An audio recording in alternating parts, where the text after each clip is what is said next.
जय जय सिया राम मित्रों, आप देख रहे हैं आस्था और संस्कृति का अनूठा संगम धर्म और हम। आज हम आपको ले चलते हैं 9 सितंबर 1973 कैची धाम।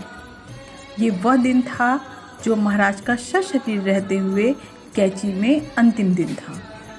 चलिए जानते हैं कि उस दिन क्या थी महाराज की दिनचर्या। सबकी मन की जानने वाले, क्या महाराज जानते थे कि आज का दिन उनका कैची में अंतिम सशरीर है।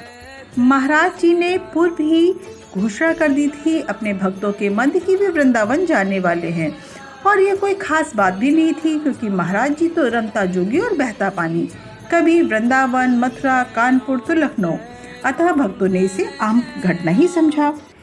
कैची के उस अंतिम दिन महाराज जी का जो पूरा दिन था वो दर्शन, कीर्तन और प्रार्थना में व्यतीत हुआ। महाराज जी मंदिर के हर एक व्यक्ति के बारे में पूछताछ करते रहे। एक समय पर तो उन्होंने ये भी कहा कि तुम सब युवा हो, मैं वृद्ध हूँ, तुम जीवित रहोगे और मैं मर जाऊंगा। यह सुनकर भक्त हंस भी दिए थे। इसके बाद महाराज जी ने कुछ विदेशियों से हनुमान जी की स्तुति करने को कहा। उस दिन महाराज जी के नेत्रों में आंसू थे। भारतीय महिलाएं, जिन्हें महाराज जी माई कहा करते थे, उन्होंने महाराज जी की आरती उतारी, मस्तक पर तिलक लगाया। इसके बाद महाराज जी स्नान और भोजन के लिए चले गए। जब महाराज वापस आए तो उन्होंने संकेत किया कि वे 4 या 5 दिनों के लिए ही जा रहे हैं, और सच भी था। महाराज 5 दिनों बाद लौटे, लेकिन एक अस्थि कलश के रूप में। जब महाराज जी अपने कमरे से निकल कर आए तो वह मंदिर गए और हनुमान जी की प्रतिमा के समक्ष दोनों हाथों से प्रणाम की मुद्रा में 2 या 3 मिनट तक मौन खड़े रहे।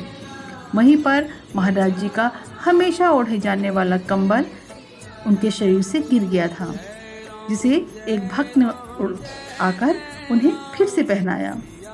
इसके बाद वे मंदिर में स्थापित प्रत्येक प्रतिमाओं के समक्ष बारी बारी से रुके और प्रणाम किया। मंदिर के बाहर प्रांगण में पुल पार करते समय एक पुराने भक्त मिले जो एक फोटोग्राफर थे। पता नहीं क्यों हमेशा अपनी फोटो को न खिंचवाने वाले और लोगों में न बंटवाने वाले महाराज जी ने उन्हें एक पुराना चित्र देकर कहा कि इसकी प्रतियां बनाकर भक्तों में मुफ्त बांट देना। उन्होंने प्रतिदिन कैची धाम में भोजन बंद करने का निर्देश दिया और कहा कि माताओं को नैनीताल ले जाए, और फिर बड़े धीरे से बोले, आज मैं केंद्रीय कारागार से सदैव के लिए मुक्त हो गया। इसके बाद उन्होंने वो डायरी जिसमें वे हमेशा राम नाम लिखा करते थे, सिद्धि माँ को बुला कर दी और कहा, आज से तू इसमें राम नाम लिखा करेगी। इसके बाद उन्होंने रोते हुए माँ से कहा कि जितनी तूने मेरी सेवा की है उतनी तो कभी किसी ने नहीं करी। फिर महाराज जी कार की ओर बढ़े जो कि उन्हें स्टेशन ले जाने वाली थी। तभी उनके कंधे से कंबल फिर फिसलकर जमीन पर गिर पड़ा। एक भक्त ने उठाकर पुनः रखना चाहा, लेकिन महाराज जी बोले, छोड़ दो, किसी को किसी वस्तु से लगाव नहीं रखना चाहिए। दूसरे भक्तों ने वो कंबल लपेटकर कार में रख दिया।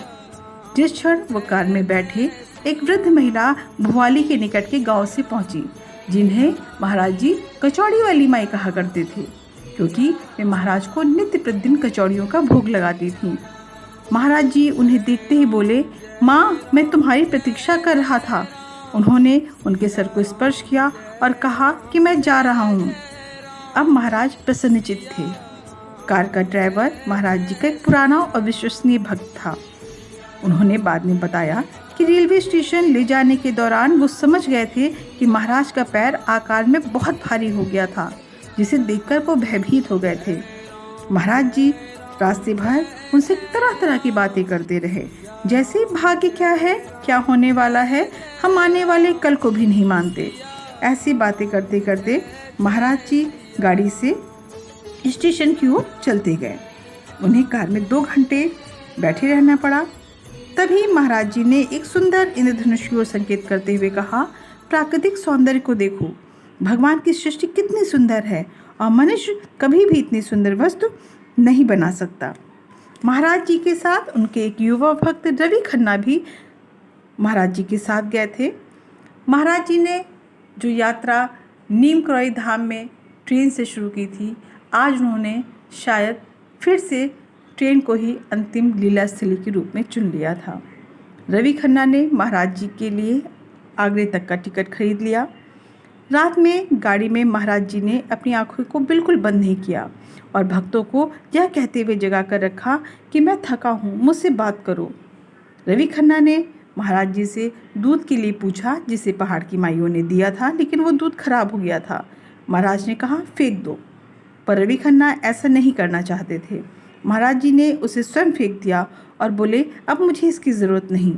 वे रात भर बहुत सी बातें करते रहे और बोले, मैं इस धरती पर केवल धर्म के प्रचार के लिए आया हूँ।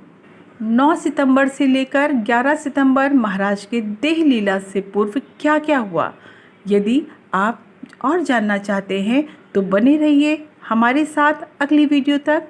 आपको यह संस्मरण कैसा लगा? यदि अच्छा लगा तो वीडियो को लाइक करें और चैनल को सब्सक्राइब करें। फिर मिलते हैं, तब तक के लिए राम राम।